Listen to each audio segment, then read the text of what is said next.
జగన్మోహన్ రెడ్డి గారు ఒక మాట అయితే కరెక్టే అండి. ఆయన బాగా మారిపోయినాడు. మెంటల్గా చాలా డిస్టర్బ్ అయినట్టున్నాడు. అందుకే కూటమి ప్రభుత్వం ప్రజలను మోసం చేసిందని కూడా ఆయన విమర్శించారు. ఏనా కార్యకర్తలు చివరి వరకు వాళ్ళ పార్టీలో ఉంటే ఏదైతే జగన్మోహన్ రెడ్డి 2.0 నేను మారాను 30 ఏళ్ళు నేను రాష్ట్రాన్ని పాలిస్తాను అని చెప్తున్నారో ఆ కామెంట్స్పై మనతో మాట్లాడేందుకు ఎమ్మెల్యే బొమ్మ అఖిలప్రియ గారు ఉన్నారు. అఖిలప్రియ గారితో మాట్లాడి మరిన్ని విషయాలు తెస్తున్నాం. మేడం నమస్తే అండి. ఈ మాజీ ముఖ్యమంత్రి జగన్మోహన్ రెడ్డి నేను 2.0 మారిపోయాను, రాష్ట్రాన్ని మరో 30 ఏళ్ళు వెళ్దామంటూ సంచలనమైనటువంటి కామెంట్స్ ఇస్తారు. దాని మీద మీరు ఎలా స్పందిస్తారు? జగన్మోహన్ రెడ్డి గారు ఒక మాట అయితే కరెక్టే అండి. ఆయన బాగా మారిపోయినాడు. ఎందుకంటే ఆయన ప్రతిపక్షంలో ఉన్నప్పుడు మాట్లాడిన మాట తీరు కానీ ప్రజల్లోకి వెళ్ళడం కానీ అదంతా కూడా చూసి ప్రజలు ఈయన ప్రజల నాయకుడు, ప్రజల నుంచి పుట్టుకొచ్చారని చెప్పి చాలామంది నమ్మి ఓట్లు వేసినారు. ఎప్పుడైతే అధికారం చేతిలోకి వచ్చిందో ఆయన ఏ విధంగా మారిపోయినాడో, ప్రజలను చూస్తే చిరాకు పడ్డము, ప్రజల్లోకి సెక్యూరిటీ పెంచుకోవడాలు, ప్రజల ముఖాలు కూడా చూడకుండా పరిపాలన చేయడం జరిగింది. సో ఆయన అయితే బాగా మారిపోయిన సంగతి అందరికీ అర్థమైంది. ఆయన ఎప్పుడైతే ముఖ్యమంత్రి నుంచి ప్రతిపక్ష హోదా కూడా ఓడిపోయినారో మెంటల్గా చాలా డిస్టర్బ్ అయినట్టున్నాడు. అందుకే కొత్త డైలాగులు, కొత్త సినిమాలు చూసి డైలాగులన్నీ కొడుతున్నారే తప్ప ఎక్కడ కూడా ఈయన మారాడు, ఈయన మారబోతున్నాడు, మళ్ళీ ప్రజా పరిపాలన చేస్తాడనే నమ్మకం ప్రజలకి లేదు. ఆయన సొంతంగా ఉన్న ఆయన నాయకుడు లేదు. అంటే ఏదైతే ఈ స్కీమ్స్ చెప్పారో సూపర్ 6 ఎక్కడ అమలు చేయట్లేదు, పూర్తిగా కూటమి ప్రభుత్వం ప్రజలను మోసం చేసిందని కూడా ఆయన విమర్శించారు ఇంతకుముందు ప్రెస్ మీట్ పెట్టి. ఏనా గ్యాస్ సిలిండర్ లేదా?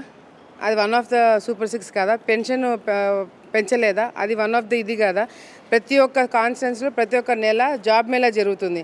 ఇప్పటికే నా కాన్స్టిట్యున్సీలో దాదాపు 200 మందికి ఉద్యోగాలు ఇప్పించినాం, పరిశ్రమలు వస్తున్నాయి. ఈ సంవత్సరం కూడా కాలేదు అప్పుడే విమర్శలు మొదలు పెడితే ఎప్పుడు పరిపాలన చేయాలా? మేము దేని మీద కాన్సన్ట్రేట్ చేయాలా? అంటే మారిన కార్యకర్తలను కూడా మేము చాలా బాగా చూసుకుంటాం, గతంలో చూడలేకపోయామని చెప్తున్నారు. కార్యకర్తలు నమ్మొచ్చారు ఆ మాటను. కార్యకర్తలు చివరి వరకు వాళ్ళ పార్టీలో ఉంటే అప్పుడు ఆయన ఎవరిని చూసుకుంటాడనేది తెలుస్తుంది. ఆయన ముఖ్యమంత్రిగా ఉన్నప్పుడు కేవలము కక్ష సాధించే రాజకీయాలు తప్ప ప్రజలకు కానీ కార్యకర్తలు కానీ చేసింది ఏమీ లేదు, చేయలేకపోయినారు. చేత కాదని చెప్పి ప్రజలు మిమ్మల్ని పక్కన కూర్చోబెట్టినారు. ఇప్పుడు వచ్చి నా వర్షన్ మార్చినాను, నా విజన్ మార్చినాను అంటే నమ్మేవాడు ఎవడు పిచ్చోడు కాదు. అంటే రాష్ట్రాన్ని అవినీతిమయం చేశారు, కొన్ని పథకాలన్నింటిని కూడా మీరు పక్కన పెట్టి అవినీతి చేసే పనిలో ఉన్నారనేటువంటి విమర్శలు కూడా చేస్తున్నారు. వీటిని ఎలా తీసుకోవచ్చు మనం? నిజంగా అంటే అవినీతి కార్యక్రమాలు గతంలో కానీ ఇప్పుడు కానీ చంద్రబాబు నాయుడు గారు కానీ ఎన్డీఏ ప్రభుత్వం కానీ చేయగలుగుతారు, చేశారని ప్రజలు గట్టిగా నమ్మింటే ఈరోజు ఇంత పెద్ద స్థాయిలో గెలిపించేవాళ్ళు కాదు. మీకు ప్రశ్నించే హక్కు కూడా ప్రజలు తీసేశారు. ఫస్ట్ ప్రశ్నించడానికి కూడా నీకు హక్కు లేదని జగన్మోహన్ రెడ్డి గారిని ఇంట్లో కూర్చోబెట్టినారు. నువ్వేంది మాట్లాడేదని చెప్పి కూడా ఈరోజు ప్రజలందరూ కూడా ఆయన చూసి నవ్వుతున్నారు. అంటే పార్టీ నుంచి విజయసాయిరెడ్డి నాయకులు కూడా బయటకు వెళ్ళిపోతున్న పరిస్థితి ఉంది. దీన్ని ఎలా చూడొచ్చు మనం? వైసీపీ నుంచి వెళ్ళిపోతున్నట్టు తప్పు చేశారు కాబట్టి ఉంటే ఇంకా మమ్మల్ని ఇబ్బంది పెడతారు, లేకపోతే ఉంటే మేము కష్టాలు పడతాం, జైలుకి వెళ్ళే పరిస్థితి వస్తుంది, తప్పు లేదన్నా మనం తప్పించుకొని తిరుగుదామని చెప్పి ఈరోజు ఒక్కొక్కరు బయటకు వస్తే రాజీనామాలు చేసుకుని బయటకు వస్తున్నారు. అసలు విజయసాయిరెడ్డి గారు ఎందుకు రాజీనామా చేశారనేది కూడా సరిగా చెప్పలేకపోతున్నారు. ఏమనంటే అరవిందో నాకు సంబంధం లేదంటాడు, నేనేం తప్పు చేయలేదంటాడు. అసలు ఎందుకు చేస్తున్నారు మీరు? నేను రాజకీయాలు ఇప్పుడు నాకు కరెక్ట్ టైం కాదంటాడు. అంటే ఈసారి ఇప్పుడు ఒకవేళ వాళ్ళు గెలిచింటే రాజీనామా చేసేవాడా? లేదు. ఎందుకు రాజీనామా చేశారని చెప్పి కరెక్ట్గా ఆయన సమాధానం చెప్పలేని పరిస్థితి ఈరోజు. అంటే షర్మిలను కూడా వైసీపీలోకి తీసుకొచ్చే ప్రయత్నం జరుగుతుందనేటువంటి విమర్శలు కూడా వినిపిస్తున్నాయి. ఏమన్నా చేసుకోండి, వైసీపీలో వాళ్ళ పని అయిపోయింది. ప్రజలు వాళ్ళు నమ్మే స్థితిలో లేరు, ప్రజలు నమ్మకం పోగొట్టుకున్నారు. ఈరోజు మంచి ఎన్డీఏ ప్రభుత్వం వచ్చింది, ప్రజలు సంతోషంగా ఉండాలని చెప్పి చూస్తున్నారు.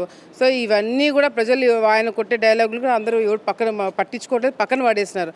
మాకు అభివృద్ధి కావాలా, మాకు పనులు ఉన్నాయి, మేము చేసుకోవాలా, ఇది తప్ప వేరే కాన్సన్ట్రేషన్ ప్రజలు కానీ మేము కానీ చేయట్లేదు. అంటే జనంలోకి వస్తాను, నేను జనంలోకి వస్తే ఖచ్చితంగా ట్రెండ్ మారుతుందనే ఉద్దేశంలో వైసీపీ నాయకులు ఉన్నారు. జనంలోకి వస్తే ఎలా ఉంటుందంట? చూసారు, ఆల్రెడీ ట్రెండ్ చూశారు.